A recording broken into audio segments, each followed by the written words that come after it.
Hi, my name is Tim Sales. Do you know that there are very specific differences in what the poor, the middle class, and the wealthy buy with their money on payday?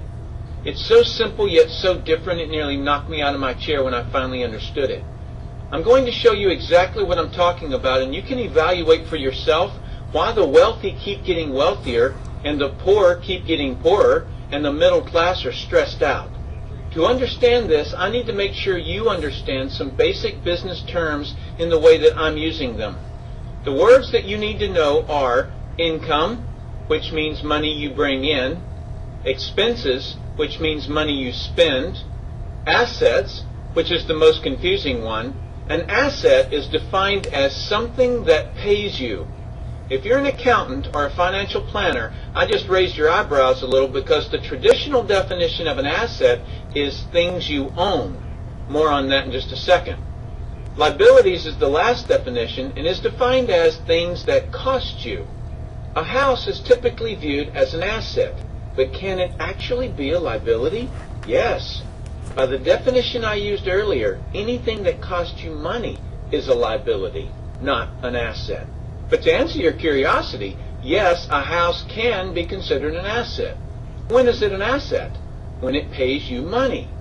If you were to buy a house and rent it out, and it paid you a positive cash flow every month, that would then be considered an asset.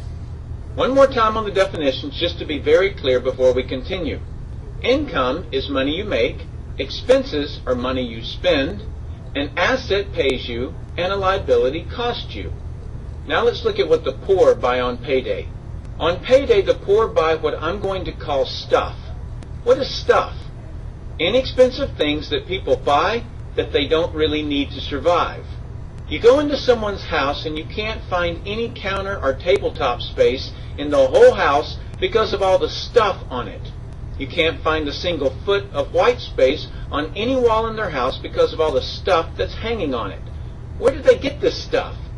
They bought it at the flea market, at the garage sale, at the dollar store, at the craft show.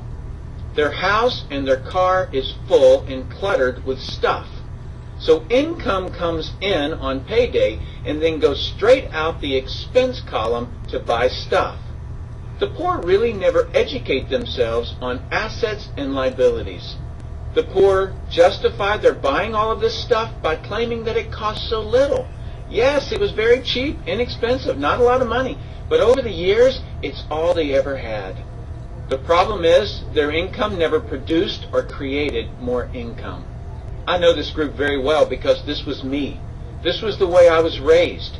I, in no way, am cutting or undermining this group of people or any other group. I just see a lot of financial pain out there and that need not be that way. I only want to help you, and hopefully you'll pass this information on to people you care about. Creating wealth is not a mystery. It's a formula. The only reason someone doesn't create wealth is because they don't know or don't apply the formula. Let's continue on and look at the middle class. The middle class is the group that society mistakenly thinks are the rich. They are not.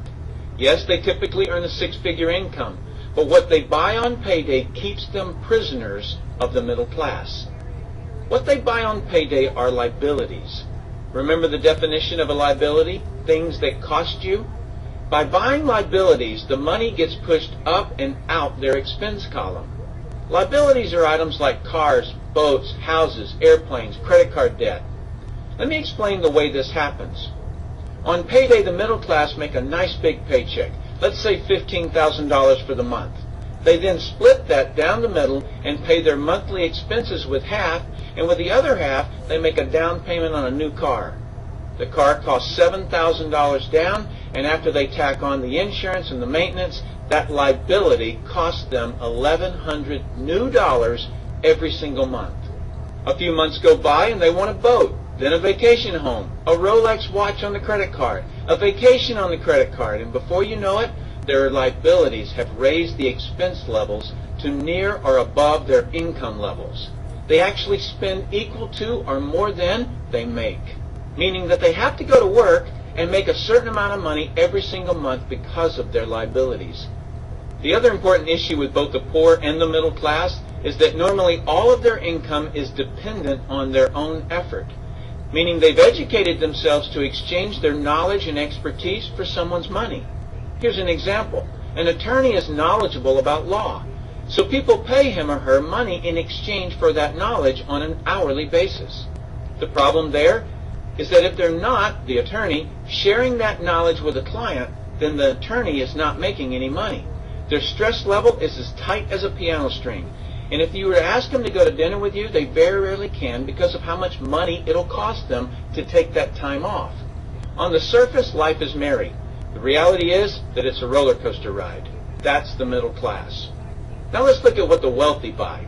On payday, the wealthy buy assets. Again, an asset is something that pays you. If you want to become wealthy, buy assets that then earn you more income. The money wheel looks like this. Buy assets that produce cash, that then buy more assets that produce more cash, that then buy more assets that produce more cash. The wealthy spend their money and buy things that produce more money. Here's a couple of examples of assets that produce more income. Investments are the obvious: stocks, bonds, real estate. Education is another asset. If you learn how to do something and actually do it, that produces more income. That's buying an asset. I heard a great expression once: if you think education is expensive, you should see how expensive stupidity is. Another example of assets you can buy that pay you is businesses, especially those businesses that can create a passive income. Passive meaning that once you build it up, it pays you whether you're still building it or not. A little example is if you buy a pinball machine and put it in a barber shop.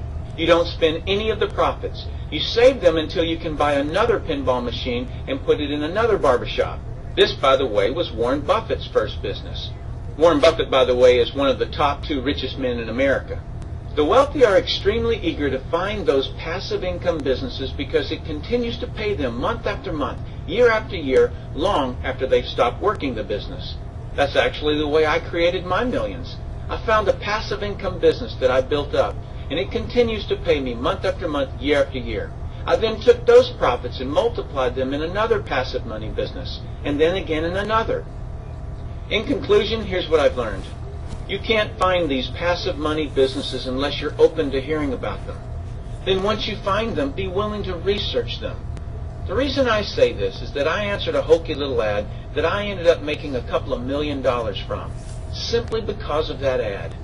So these businesses are out there. You just got to find them. You've also got to be educated enough that when the right situation does present itself, you don't miss it. So remember, the poor buy stuff, the middle class buy liabilities, and the wealthy buy assets, preferably businesses that can create passive money. Then take that money and buy another asset that produces more money. That's the wealth creation formula. I sincerely hope that you've learned a couple of things from this explanation. I'm Tim Sales.